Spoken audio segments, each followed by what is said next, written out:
Daniel Craig used one in Casino Royale. Second is...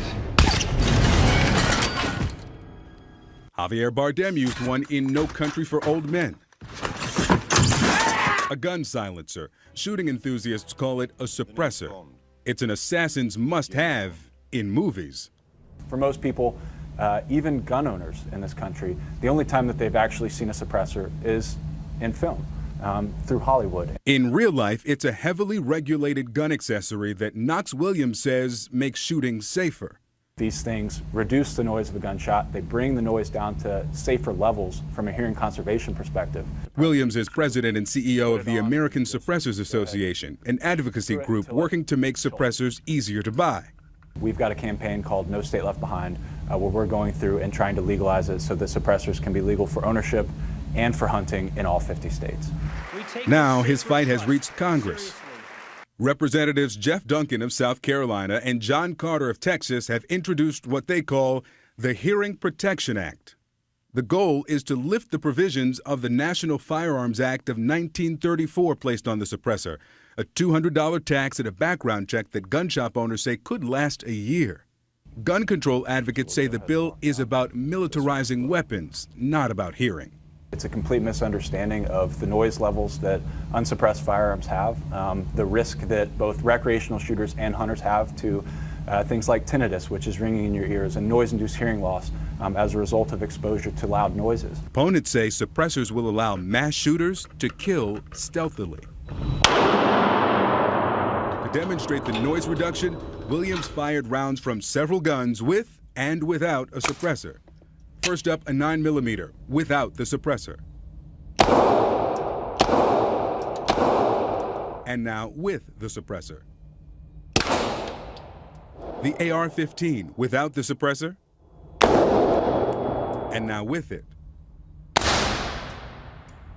A noticeable difference, but nothing as dramatic as Leonardo DiCaprio's muted rounds in Inception.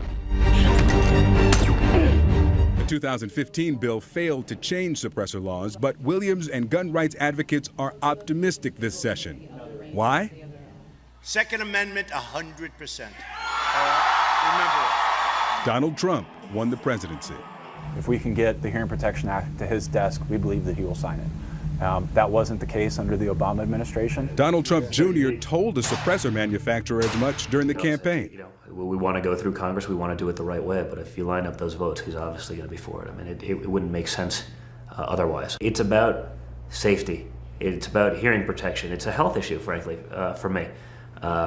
Getting little kids into the game, it's greatly reduces recall. I mean, it's just a great instrument. There's nothing bad about it at all. The bill is just days old, and members of Congress are now taking sides, gearing up for what could be the next big gun battle on Capitol Hill.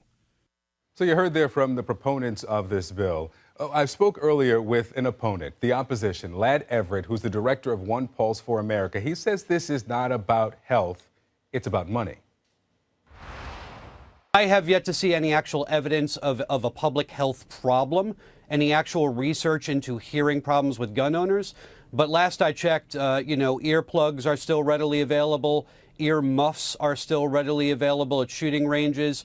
There are a whole range of products to help with noise suppression for shooters.